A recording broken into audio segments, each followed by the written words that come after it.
It's a beautiful Saturday morning. It's a little bit cooler than it has been. We're right at the end of February.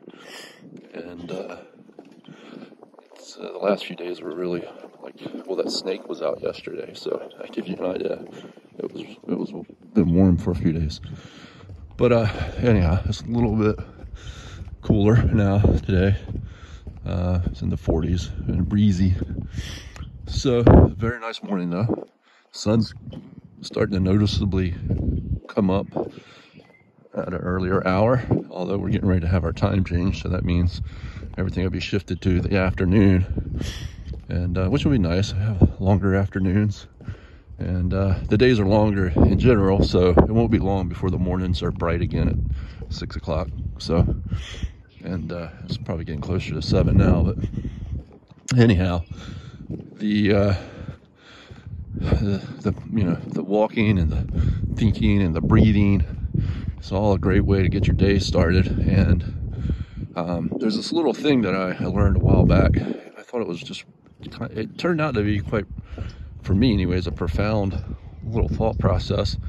But there's a guy who I think might be a professor. He's a philosopher or something, and anyhow, I don't even remember his name. I'd have to go look it up. I think he's written a couple of books, but he's done a lot of work in mindfulness and meditation and spirituality and all these kinds of things. And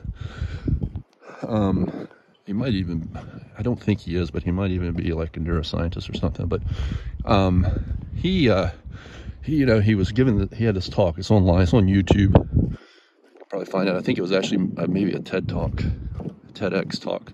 But he said, I've done all of this work, I've done all this studying, and a lot of good stuff has come from it and whatnot. But he said, I boiled down like the most effective one practice or thing that he's talking about, how we all have a voice inside our head. Everybody does. Everybody's always talking to themselves in their head, and they're spending their time thinking in their head. And so we want to try to bring ourselves to the present moment most of the time, because that's the only time where we really have a chance to make a change or differences in the actual moment. The past, we can kind of change the past by doing better in the future. In other words, there's events that have happened in the past, and they have even though the event happened, the actual thing, whatever it was, our life for that matter, but the way that renders itself to future experiences with people or yourself as you experience it is much different depending on how your future goes. The future may not alter the actual event of the past, but it alters the perception and the message of that event by a lot, in the way that we emotionally deal with it, and etc. Blah blah blah. But the one thing that he said that was so simple was, hey, how are you? Good morning, how are you? Was that you could just ask yourself this simple question. It doesn't even have to be in a specific order. You can say, it's just two questions. He may have even had a third question, but it was mainly two questions. It was like, are my thoughts behaving, or how are my thoughts behaving? Like, are your thoughts behaving well, or are they behaving badly? Are they positive or negative thoughts, or whatever, however you want to put it? And how are my thoughts behaving? So that's kind of like, how is the little voice inside your head behaving?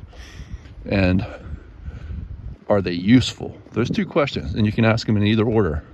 Are my thoughts useful?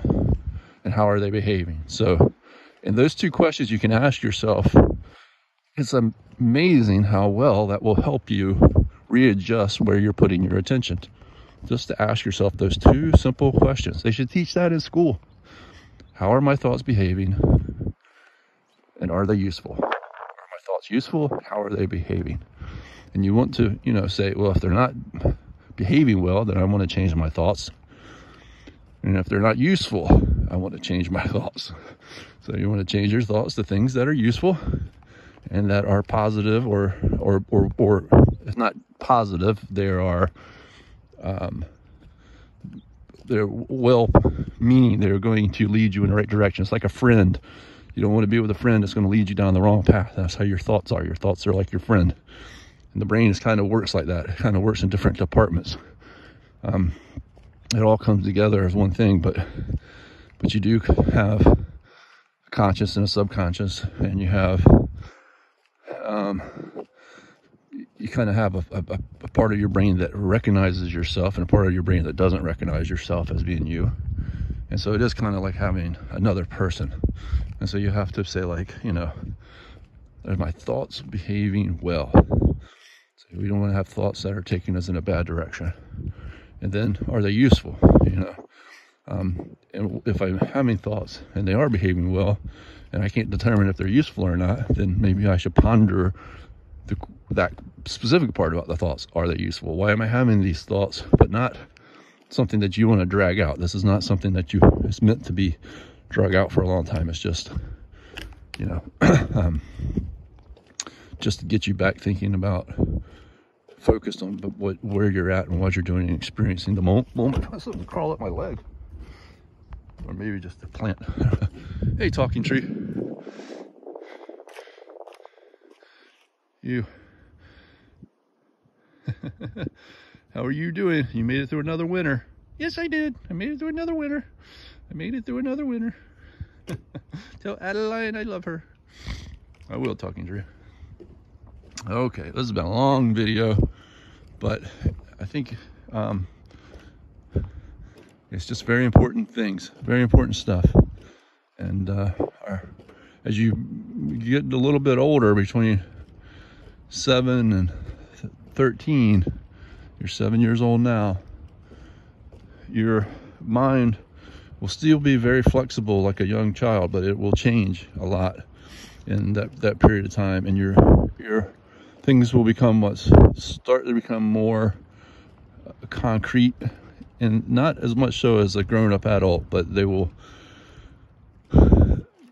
you will just start to think of things in more of a you will still have a huge imagination, and things will still be magical to you, and that's not going to go away, but you're slowly going to start looking at the world in a way that's your own perspective on it.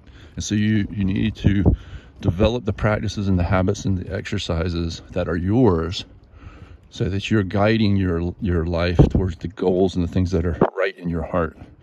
It's just too many people, and I don't know if it's worse today than it used to be, you know, many years ago, but all through my lifetime, so certainly through your lifetime right now, is that we've had just a tremendous amount of outside pressure on our thinking. And I don't know, you know, I think even from the standpoint of your grandparents' time, they still grew up in a time with television and that kind of thing. So I think it's been around for a long time, and it's probably compounded on every generation since we've had mass media, especially, in changing the way people think about themselves as being the individual that the United States was built on, the concept of being the power and the strength of an individual person and the freedom of an individual person. And of course, even back then, everybody was influenced by their surroundings. That's part of a society and being human. But now, and it just seems as though we have to take extra steps to develop our sense of self and well-being. Nobody else is going to do it for you. Your parents can be just as bad as anybody else on misdirecting your goals in your heart. I mean, you should know, and I don't pick it on myself and your mama or anything like that. I'm just saying that we are just other people, and we do love you, and we want to see the best for you. But when you will know when your parents are trying to give you advice about keeping you trying to give you good, positive life lessons and keep you out of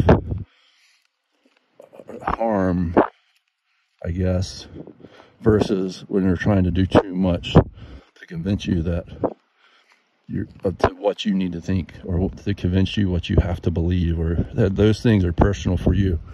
So I don't know. Or just ask yourself, are my thoughts behaving well? Are my thoughts behaving well, and are they useful? Are my thoughts useful, and are they behaving well? Anytime you're kind of want to bring yourself back to the present moment at any given moment. That's a very good technique. Very useful. I love you.